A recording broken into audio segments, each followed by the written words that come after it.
Hello students, I am Dr. Kshitija Gandhi. We are talking about the subject business reporting. So let's start. Let's try to understand what is the term business means. The term business indicates busyness. It is a state of business that you are busy in certain type of activities. It consists of all the economic activities. It means the activities which are carried out for the purpose of earning profit. The main objective of every business to earn profit. Through this profit, they generate wealth or create the wealth. Wealth is acquired through production of goods and services on a regular basis, and it carries on the element of uncertainty and risk. Let's understand the definition of business. Business definition has been given by B.O. Wheeler. According to him, business is an institution organized and operated to provide goods and services to society under the incentive of private gain. It means that the goods and services are provided for the welfare of the society, and in return businessman earns profit. Another definition given by L.R. Dixie. According to him, business is a form of activity pursued primarily with the object of earning profit and benefit of those whose behalf of the activity is conducted. So, they have given the same definition, which means that business is carried out with the help of or with the intention of earning profit. The businesses are working for profit. It means they generate revenue which is excess over the cost. There are certain organizations which are working for the society and satisfy their needs. They operate in such a way to recover only operating cost. They are not earning any profit through this. There are certain charitable institutions, hospitals, social organizations, certain social agencies. These are the examples of non-profit organizations. Now let's see certain characteristics of business. First and foremost characteristics of business is it is an economic activity. What do you mean by economic activity?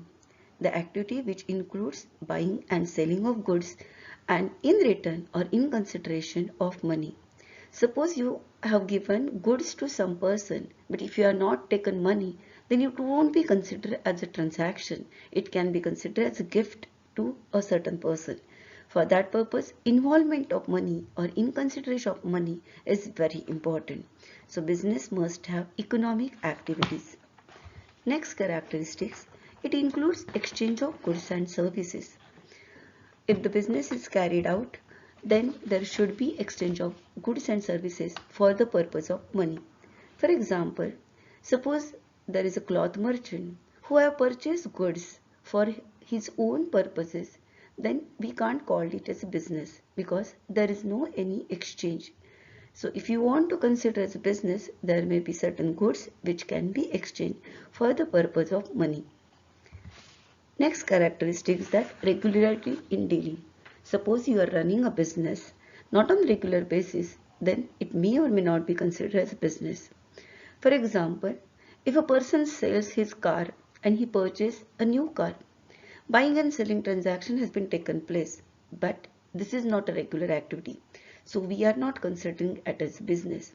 So when we are considering business, the activity must include or must carried out on a regular basis. Next, there should be element of cost. Whatever the activities you are carrying out, certain cost must be included in that activities. Element is cost or element of risk is one of the important feature of business. When you are running a business, there are ample amount of challenges and opportunities are included. When you face certain challenges, obviously new doors or opportunities are always open for you. Creation of utility. Every business is carried out for the betterment of the society. Whatever the goods and services are provided by the business to the society creates certain types of utility. Utility means one satisfying capacity. When business is formed, it may create form utility, place utility, time utility. Suppose if you are converting cotton into cloth and selling cloth, it means you are creating a form utility. If you are selling seasonal products, it means in the season of winter, if you are selling sweaters, then you are creating time utility. If the goods are carrying from one place to another place, from the place of manufacture to the place of consumer, then it creates place utility. So one of the feature of business that it creates a utility. Last one, profit motive. Business is carried out for the purpose of earning profit. To earn profit is the major concern of business.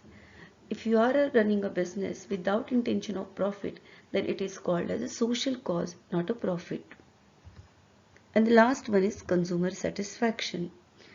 Though the business are running for the purpose of profit, but at the same time, it is a moral responsibility of business to satisfy the consumers, because consumers are the king of the market, and if you satisfy them, if you delight them, then only there is the possibility of earning income.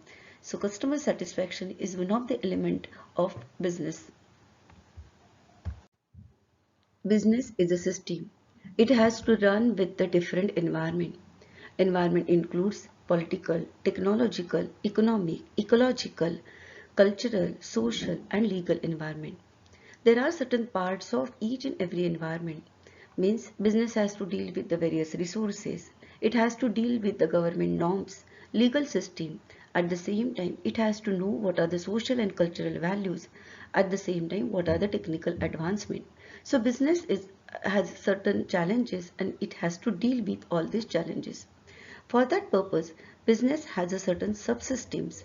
It includes industry and commerce. Industry, where the goods and services are produced. Commerce, which includes trade plus aids to trade. As we know that trade means buying and selling of goods and services, whereas aids to trade means all those activities which are supporting to carry out the successful trade. Let's try to understand the concept of industry. Industry is an organization where raw materials are converted into finished product. In other words, it produces goods for the purpose of consumption. It also creates form utility. As we know that goods are available in natural form, then they should be processed. Certain activities to be carried out on the same goods, then only they are available for the purpose of consumption. For example, we can get cotton from the farm, but we need to convert them into cloth for the purpose of making dresses or usable products. So industry helps to convert raw material into finished product to change its forms. Another definition of industry can be said as industry produces the goods which are close substitute for each other. Let's try to understand the classification of industry. Industries has been classified into three categories. One is primary industry, another is secondary industry, and the third one is tertiary industry. As the name suggests, primary industries are those industries which uses natural resources and create or produce the goods which are base for the other industries. It includes genetic industry and extractive industry. Secondary industries convert the goods which are produced by primary industry into the goods which can be easily available to the consumer. It includes manufacturing and constructive industries.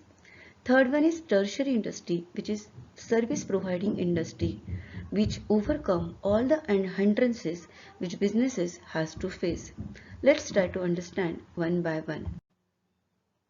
What are the primary industries? Primary industries are divided into 2 points, generic industry and extractive industries.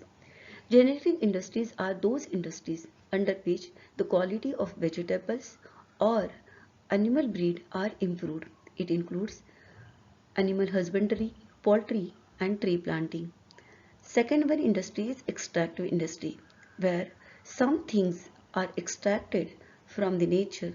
It may be from the air, it may be from the water, or it may be from the earth. It includes mining, at the same time coal, steel or iron ore, etc. Secondary industry includes the goods which are produced by primary industry are manufactured, processed, and final goods are produced for the consumption of consumers. These are divided into two types, manufacturing industry and constructive industry. Manufacturing industry are those industries which converts the previously produced raw material and process certain activities and made available to the consumer. For example, making of cotton is a job of primary industry, but converted into the cloth or into the ready-made dresses is activity or is a part of manufacturing activity. Sugar from the sugarcane, we can say that is another example of secondary industry.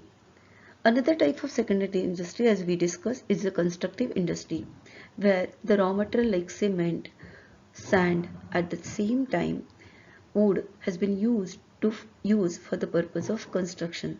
Construction of building, roads, dams are the examples of constructive industry. Third type of industry is known as tertiary industry.